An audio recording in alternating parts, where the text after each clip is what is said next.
Justice League should have been an instant hit. The team-up film brought together some of the world's most popular heroes for what promised to be an epic battle.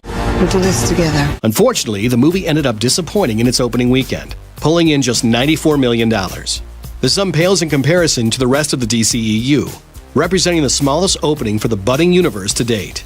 Considering Justice League's pedigree, the movie seemed like a surefire smash. So what went wrong? Here's some reasons why Justice League struggled at the box office. Rush to the finish.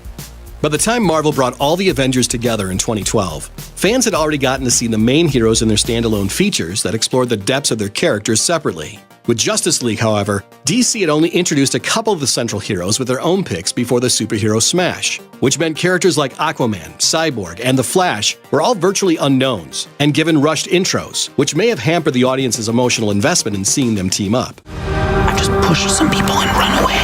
Marvel's strategy of giving people time to get to know the characters first only made people more excited to see them all together.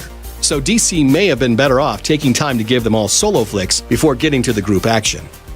Reviewer rampage. It did not bode well for the buzz surrounding Justice League that in the week leading up to its release, the studio was embroiled in a controversy regarding its relationship with Rotten Tomatoes, which withheld its rating until after the film was released. As they obviously expected, when the critical calculation did come through, it was not good news for the movie. The movie's score rests at a paltry 40% rating on the site, with critics slamming the picture's vague and confusing plot and its CGI-fueled villain Steppenwolf. The DCEU has never exactly been a critical darling, with the exception of the very well-received Wonder Woman. Man of Steel, for example, came in at a mediocre 55%, while Batman vs. Superman, Dawn of Justice, and Suicide Squad fared even worse. But with those films, there was no overt effort to delay the reviews, and they still did well enough. The apparent effort to hide Justice League's bad reviews, however, may have given potential audiences the impression that it was not worth the watch. Picking up the pieces. It also might not have helped Justice League that DC fans were still reeling from Dawn of Justice. That movie, which was also poised to be a big superhero smash, was largely disliked. And while Wonder Woman may have managed to revive some enthusiasm for the DC Extended Universe, the fact that Justice League almost directly followed the events of Dawn of Justice may have turned some would-be theatergoers off. Behind-the-scenes drama. Another factor that may have hampered Justice League buzz is the behind-the-scenes troubles the film experienced while in production. Zack Snyder, who helmed Man of Steel and Batman vs. Superman, originally claimed the director's chair for Justice League, and not everyone is a fan of his darker vision of the DCEU. A personal tragedy pulled him away from the film before it was complete, but the overall mood he established remained in place, despite a decidedly different filmmaker being brought on board. Joss Whedon stepped in to take over the film following Schneider's departure and ordered up extensive and expensive reshoots, but that only served to further highlight the conversations about Snyder's dour, humorless tone. Not to mention, the biggest story coming out of the reshoot schedule was the fact that Henry Cavill couldn't remove the mustache he grew for Mission Impossible 6 during the new takes. Any hope fans had for Whedon's reshoots to add a bit more fun to the film became overshadowed by jokes and memes about Cavill's obviously CGI'd stash. Bad press. It's not just the direction that has created negative headlines about Justice League.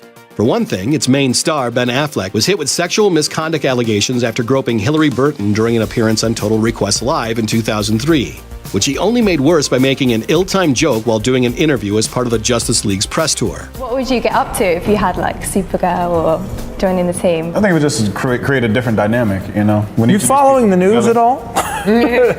Affleck has also frequently been dogged by rumors that he's leaving the upcoming Bruce Wayne solo film, The Batman, adding to the impression of creative turmoil. Justice League also dealt with a recent scandal over the outfits worn by the Amazonians, with some saying they were skimpier and more sexualized than they were in this summer's Wonder Woman. The controversy caused an uproar on social media and started a conversation that did not help increase the positive buzz surrounding this would-be blockbuster. Superhero saturation. Another problem Justice League faced was the success of Marvel's Thor Ragnarok, which was a hit with audiences and beckoned plenty of repeat viewings. Released 3 weeks before Justice League, the third Thor film still earned enough ticket fare to place third in Justice League's opening weekend, which could mean some audiences simply chose Marvel over DC. Meanwhile, some audiences may have just been superheroed out after seeing the much better received project earlier this month. Doesn't sound right. Oh, that's true. Not to mention, DC fans can already get their fill for free with all the current TV adaptations of their characters.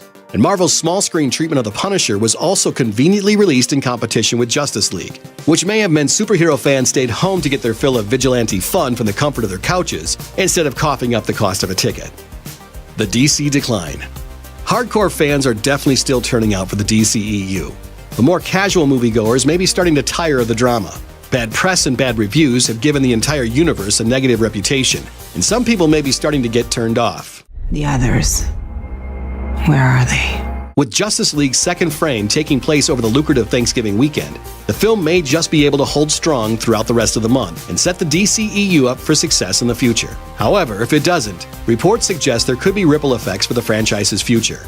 Ezra Miller's upcoming Flashpoint movie and Ray Fisher's solo Cyborg outing could both be scrapped, for example, as could Henry Cavill's Man of Steel 2. The light at the end of the tunnel, of course, is that the wonderful Wonder Woman is still a lock for her sequel. And given that character's status as the only true success story of the series, we might be looking at a lot more Diana Prince screen time in the near future. You will soon find out. Thanks for watching. Click the Looper icon to subscribe to our YouTube channel. Plus, check out all this cool stuff we know you'll love too.